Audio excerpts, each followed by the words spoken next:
Hello, freedom seekers. Welcome back to another episode of the Freedom Lifestyle Podcast, where we give you permission to design life on your own terms. I'm your host, Sam La Liberty. I have been a part-time nomad since 2017. I'm a serial entrepreneur with multiple flexible revenue streams. And most importantly, I live a life that 100% reflects who I am at my core.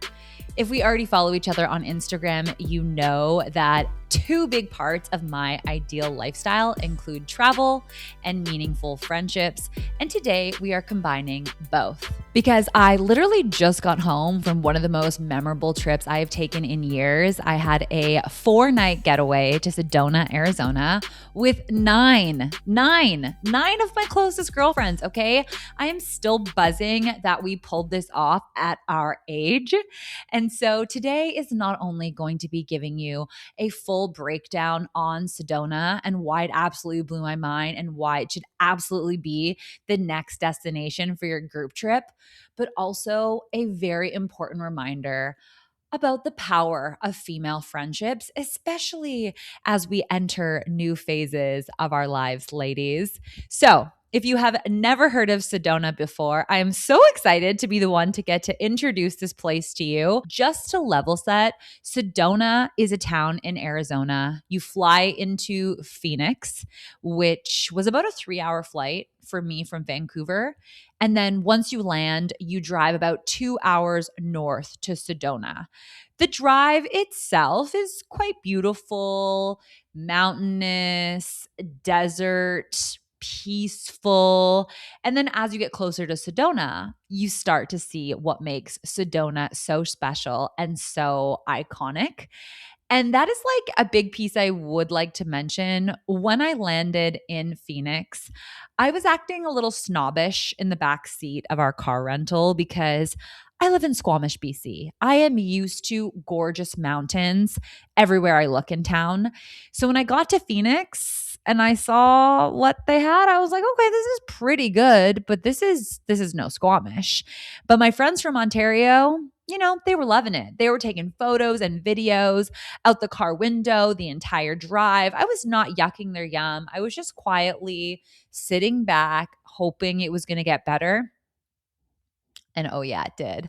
About 20 minutes from Sedona. So just as we were actually entering, all of a sudden, everything turns red. It was dramatic, the shift. That is what makes Sedona's landscape so jaw-dropping is they have these towering red rock formations that surround the town on every side. They are made from sandstone and limestone, and they're literally hundreds of years old.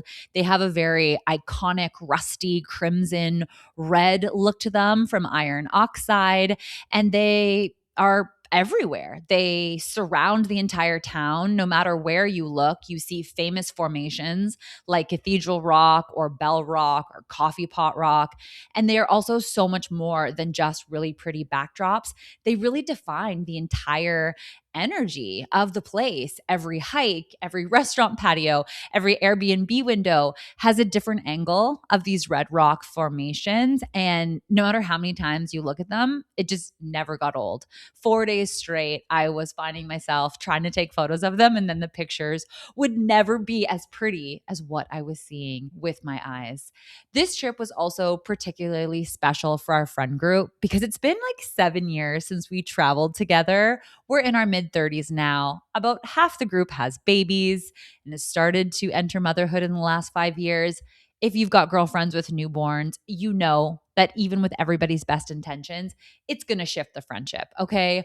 We've been doing a lot more cottage weekends. Some girls can only get away for a night. As a group, we have been navigating these changes with as much grace as we can, but it hasn't been easy. There's definitely been growing pains, and the culture of our friendship has shifted from fun being the like unquestioned top priority to, rightfully so, some of the girls pouring more energy into building their families and building their futures. But we're in such a good place. And it felt like Sedona was the first time in a while where we were like, okay, nobody's breastfeeding. Everybody feels ready to get away for a little bit longer. We all like genuinely respect and celebrate each other's different paths and different lives.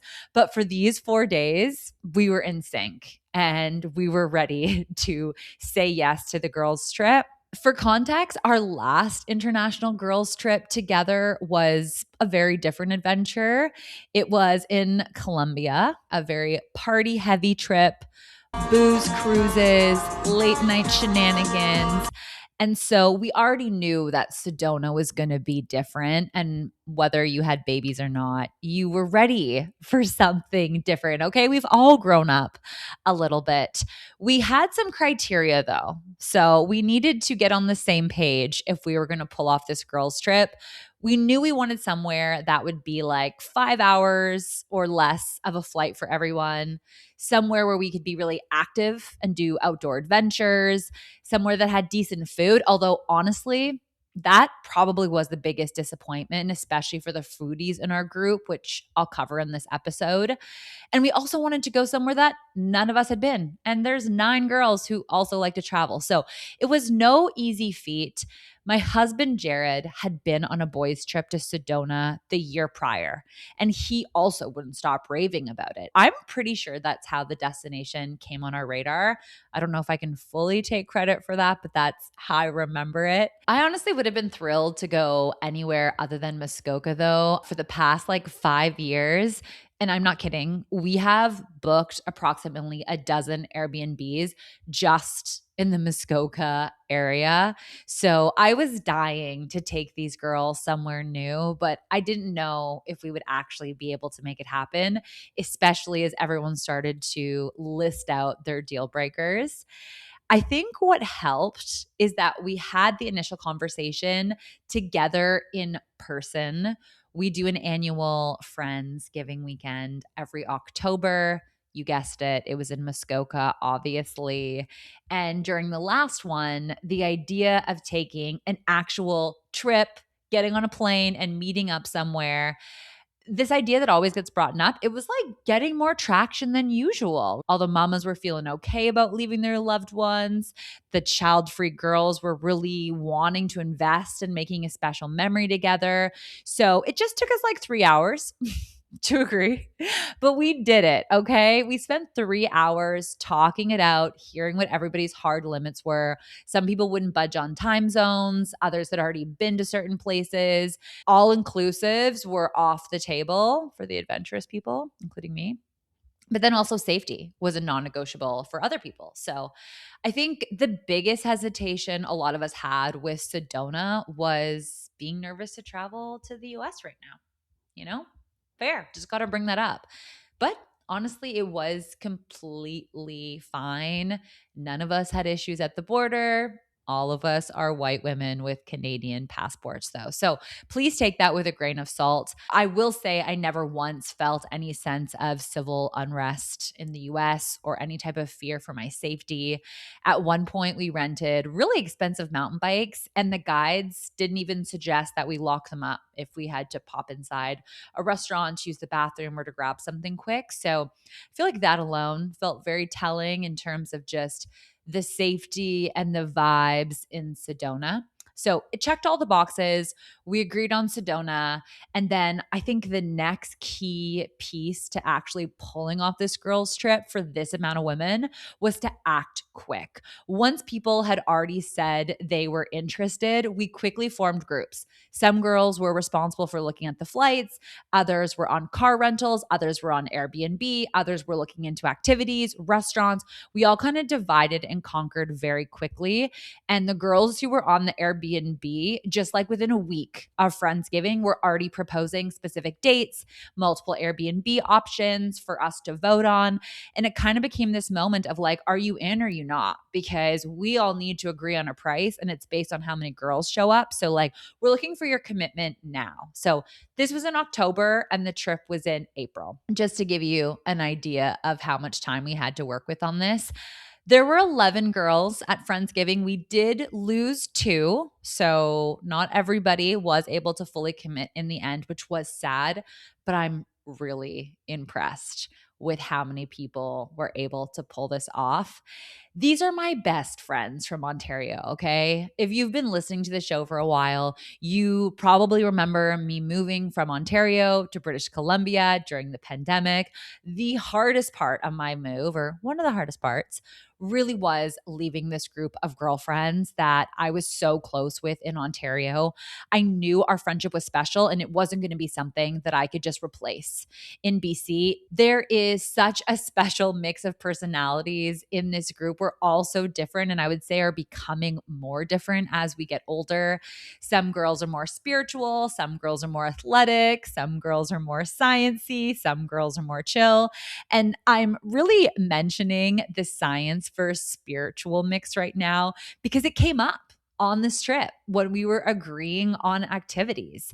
Sedona has been considered a place of spiritual energy for centuries, long before it became this popular Instagram worthy travel destination. For Indigenous people of the region, they held Sedona as very much a sacred place. There have been really famous psychics that have come there and have identified that Sedona has a site with vortexes, which essentially are locations where the Earth's energy is said to be especially strong, swirling upward and swirling downward in ways that can affect your mind, your body, your spirit. Now it is like home to hundreds of wellness practitioners. There's spiritual retreats there.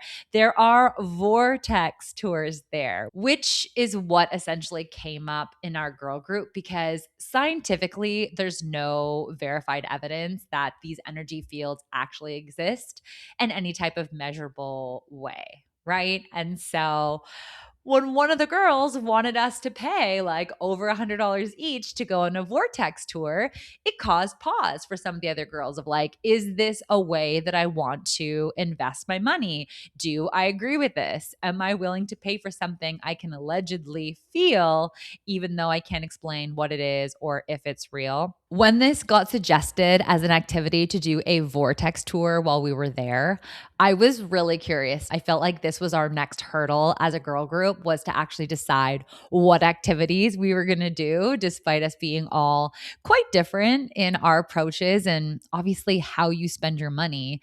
That can bring up a lot for people. When we're just going to Muskoka every single cottage weekend for the last 5 years, not many activities or moments of disagreements really comes up. We just agree we're going to spend time in this Airbnb, spend this much money. Here's what we're going to eat. We're going to hang out. And then we kind of do some casual activities during the day, have lots of good wine, lots of good food, lots of great conversation. Everybody leaves a little bit tired, but we have a great time. Okay. That's been the vibe. But now we were traveling and I was genuinely so impressed by how open everybody was. Not a single person said no or bailed. We even gave them the option. We have a hot tub at the house. You can go for some walks around the area while we're in there. And I was just so impressed. Not only did everyone say yes, that they'd spend over 100 US dollars per person, it was also like 4 hours of our time. So it was a significant investment of our time. Now, as one of the spiritual girlies in the group, I was down for whatever. I was super open-minded to this. It was an easy yes for me. People travel from all over the world just to meditate at these specific sites and experience the two different types of energy flows.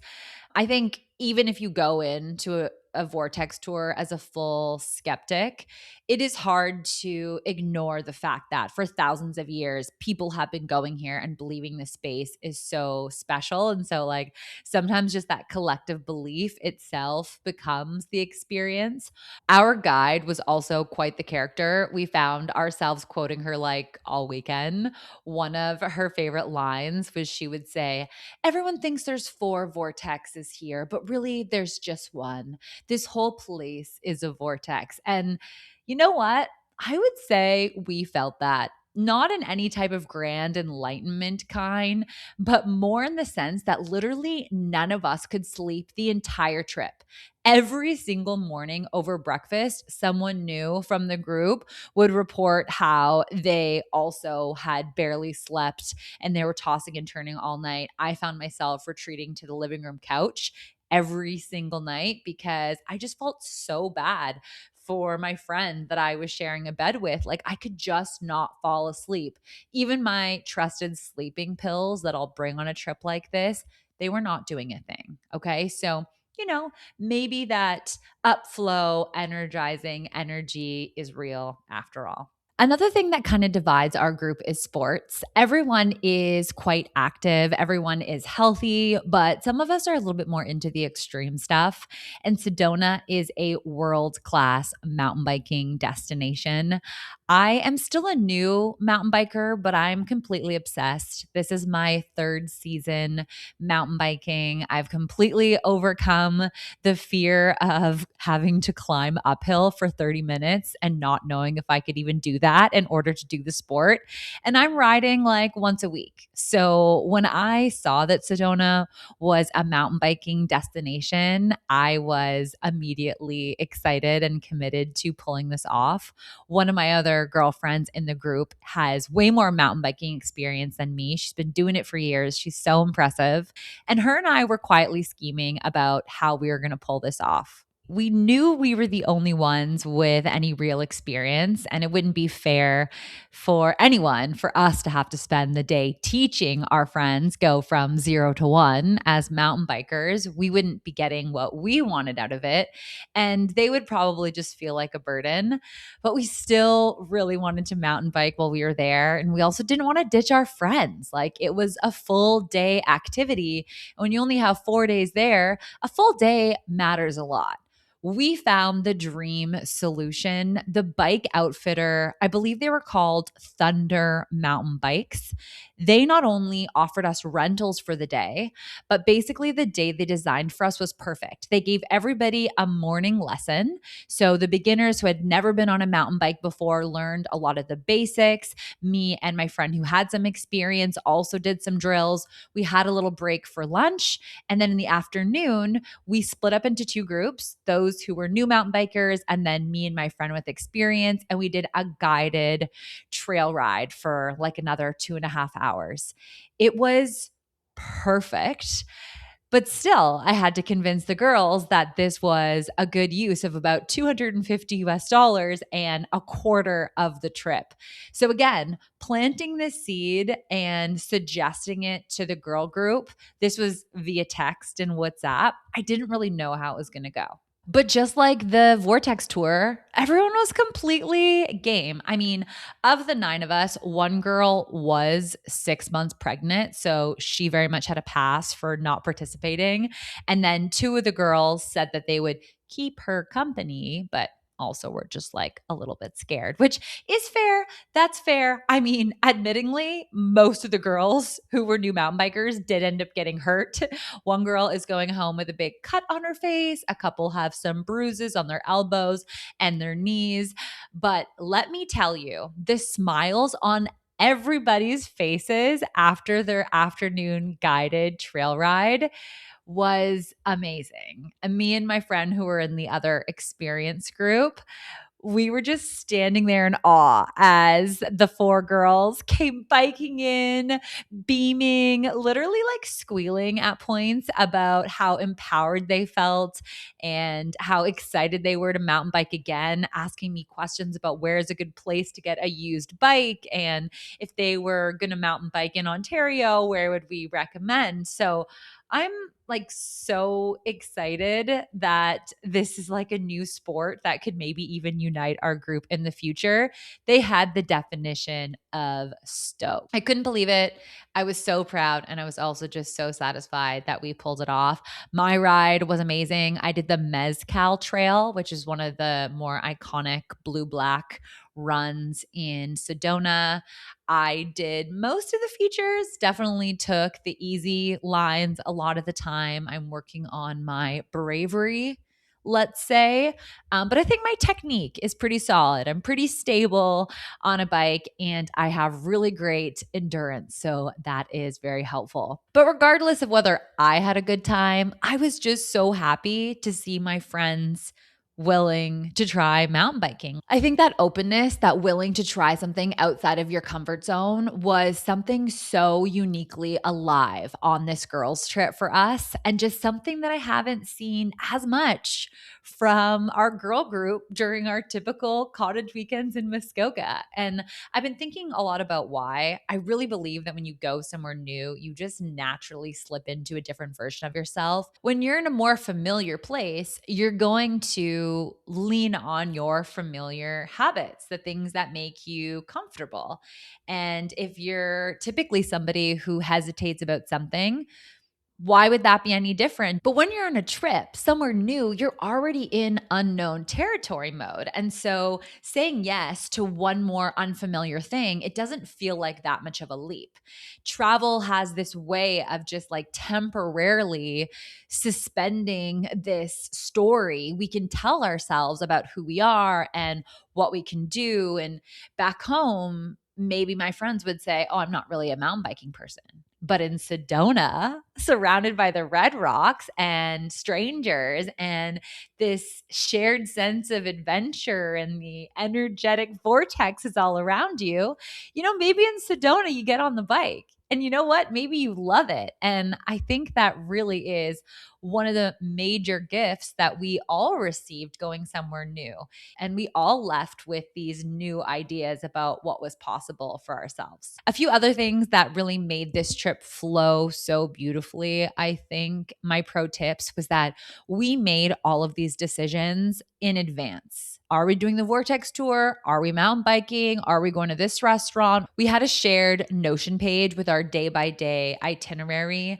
We had 2 activities per day and typically either a lunch or a dinner reservation already booked. What that meant was there was no on the ground decision making about where we're going or what we're eating. That type of research on a trip, it takes up not only so much precious time, but it also creates this like subtle tension, this negotiating in person. Who's going to get their way tonight? There was none of that. We just followed the itinerary and that went flawlessly. We also didn't overpack the schedule. So for us, this felt light. One morning activity, one evening activity. Of the 4 nights, we had 2 dinners out, 2 dinners at our Airbnb. It felt like there was a lot of breathing room for spontaneous walks, last minute errands to CVS for saline spray because all that dry air and the high altitude. All of us had stuffy noses at one point on the trip. Someone forgot sunscreen, somebody wanted some Advil, any type of just like random errand or thing you needed to do. Felt like there was space to do that. Sedona was also incredibly walkable, which was a massive bonus. Our Airbnb felt like it was in this very cozy and safe suburban neighborhood, but you could also walk to all the major shops, including Whole Foods, in less than 10 minutes. All of the hikes that we went to, we did at least one hike a day, were less than a 15-minute drive from our Airbnb. We did a spa day that was less than a 10-minute drive. All this proximity meant that you never once felt that like low grade panic in the morning of trying to think of everything you might need for an entire day because you were packing up for what felt like a mission. On this trip, you knew you could just easily pop back home between activities. It also meant that if anybody was taking too long to get ready in the morning and you were getting a little antsy and you wanted to just get moving, you could. You could just start walking into town, head to the coffee shop, start the coffee order, and the girls who were taking longer to get ready could just drive over with the cars and meet you. Speaking of coffee runs, I will say that one of the genuine downsides of Sedona, in addition to the food being a little average, was the coffee was a little average. And it took forever, okay? Considering it was a high season destination that gets a lot of group travelers, it felt like every single coffee shop was perpetually overwhelmed when 9 women showed up desperate for caffeine. I'm not kidding. Each stop was easily 45 minutes every single morning as the barista slowly made one espresso at a time with absolutely no system for volume. And at the beginning, it was really frustrating and annoying, especially me. I don't really like to pay for coffee. There was already coffee at the Airbnb that we had bought in bulk. I tried to be a little bit more practical. So the first morning when we stopped and everyone was getting their 45-minute coffee, I was a little frustrated. I'm not going to lie. But then I just adjusted. I realized that this is part of the routine here. I would only have one coffee at the Airbnb. I would treat myself to a flat white as my second caffeinated drink of the day. And we just added in the time for this 45-minute stop and started to adjust because it wasn't just one coffee shop. Every single coffee shop we went to, we had the same experience where we just had to really settle in and wait for our order, which ended up being disappointing. I mentioned that the restaurants were also a little bit subpar, and I do want to give a little bit more context on that because they're really only a letdown if you are the type of person looking for like a polished, fine dining dinner experience. That is not really Sedona's vibe. Our friend who handled all of the restaurant bookings, she is our group foodie. She absolutely nails it every time. And she shared that she really struggled finding restaurants for all of us to eat at in Sedona because that genre, that vibe she was looking for, just like didn't exist there. Every time we would end up going somewhere more relaxed, that was more like hippie leaning, veggie forward, casual, the food was not only genuinely amazing, but the setting was also really cool. We ended up going to this chocolate place that was fully vegetarian and vegan menu. They had live music, a big patio, tons of plants. The staff was just so chill and laid back, blankets waiting for us at a huge table. And we all really enjoyed the food, which was kind of rare for the restaurants that we went to there. And I think that reflects the entire town. In general, Sedona very much has this unpretentious, laid back energy. Even the spa day we had was casual. Like the staff didn't even bat an eye when we were wandering into areas that we hadn't technically paid for. The pool that we were hanging out at the spa was nothing fancy, nothing overly aesthetic. Everything was just simple and functional. And it kind of felt like the Red Rocks are enough of a decor, and everything else was just like chill and relaxed. And the service and all the staff kind of had that energy too. And it felt fair. The views of the Red Rock formations everywhere were definitely enough. We did so many amazing hikes. Our favorite one was the airport trail, which was also a Vortex site, if you believe that there's only 4. And on this hike, you essentially do a 360-degree ridge walk on the top of a mountain. So you very much get a bird's eye view of the entire town. The scenery was constantly shifting around you. It was like just under 6 kilometers, which felt like the perfect distance considering we had a very healthy, very active, very pregnant woman with us. So a 2-hour hike in the desert heat at that altitude was not only her max, but it was kind of everyone's max. We were all satisfied at about the 5K mark and we're ready to call it in for our next meal. The Airbnb that we went to, despite it being like very vibey and chic, also was quite affordable, I felt. Each of us paid around $600 Canadian, and I would say we had a nicer place, 4 bedrooms, hot tub, big, fully stocked kitchen, super convenient location, and it seemed like there was a great supply. There was lots of options to choose from when we were looking at Airbnbs. If you are still not convinced on Sedona, maybe this just isn't your vibe, but you still got to this point of the episode anyway. Thanks for sticking with it. I'm guessing it's because Sedona, maybe, girls trip, hell yes. And this is what I want to end with. And this is about female friendships in your 30s. And I imagine this is going to be a consistent theme in my 40s and beyond. that they become much harder to maintain, but become more and more valuable than ever. Life gets complicated. People move, people partner up, people have babies, people get busy in ways that their 20-year-old selves would find completely unimaginable. And all that casual spontaneity that used to hold friendships together, that whole like, let's just hang out tonight. What's up? Let's get together. It just kind of disappears. Maintaining close friendships, it now takes intention and scheduling, and sometimes it literally takes booking the flight. The thing is, not all friendships make it. Some friendships quietly fade, and that's also okay. That is a natural part of how life evolves. But if you are in your 30s and you still have a group of women where that love is still there, where you are still curious about one another's lives, where you can still laugh until it hurts, you have something rare and you have something that is genuinely worth protecting. So don't let the logistics talk you out of it. Book the trip, say yes to the Vortex tour, get on the mountain bike, show up for each other in ways that actually take some effort, because that's often the stuff, that effort, that's what makes a friendship last a lifetime. So the trip becomes so much more than just the trip. It becomes a symbol that you care, that these relationships matter to you and you are willing to put in the effort to maintain them. And I felt that from all the women on the trip. And I feel so much more confident as we're still in our mid 30s that we got this for more decades to come. And if you're looking for a place to do it, if you need a destination for that girls' trip, I cannot recommend Sedona enough. It checks a rare combination of boxes.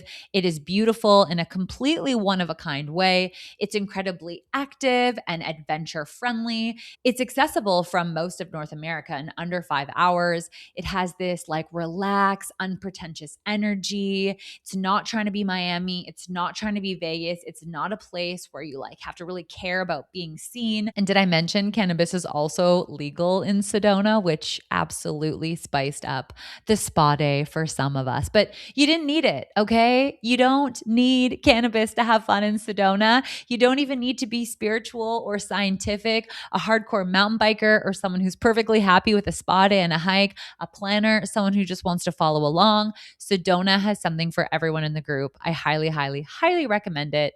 Go. You won't regret it. And until next time, freedom seekers, enjoy your freedom.